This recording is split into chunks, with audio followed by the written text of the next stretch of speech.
Sonra bu qoşanlar girib deməsin əlcəksiniz. Xəbirində iş böyle. Məsələn üçün.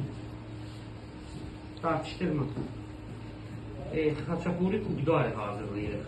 Ətdən olan xaçapuri deyil. Bir də oradan mənə elmi tazimi əlcək bura. Bir ədəd.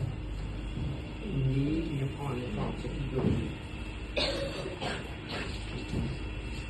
Bunu balacasını gördünüz.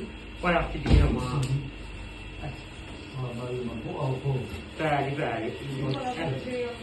Hə. Onu deyirəm axı.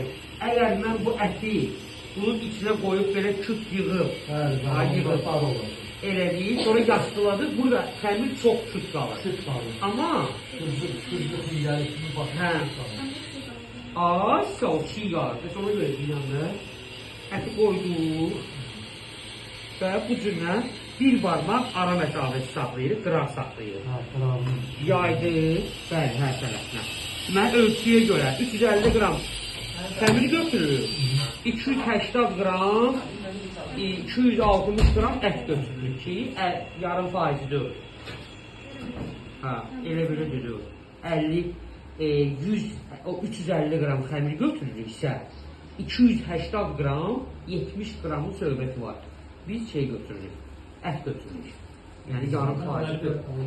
Qıraqlar niyə görə belə qalır? Çünki bizim əlimizdə olan bu baleti xəmiri qoyacaq bura və bunları gətirib birləşdirəcək. Amma incə birləşdiririk, qalın yox. Çünki qalın olanda o sonra dönüb neyəcək dodaqlarına. İndi o silikonlu dodaqlara dönür. Ona görə də qədimdə necə nazik dodaqlarımız var, ondan edirik. İncə. Ay, sağ ol. Bunu belə birləşdirəndən sonra da indi mən buna forma verəcəm səliqə ilə, qoyacağım sobaya. Gör nə qəşəng yığıldı və bitirdə. Qorxmana, xəmir götürdük. Tam xəmir oturdu. Ucunu yayışdırdım. Qoyuruq listə, üstünə yumurtasını çəkirik, qoyuruq pişməyə. Belə, bəli.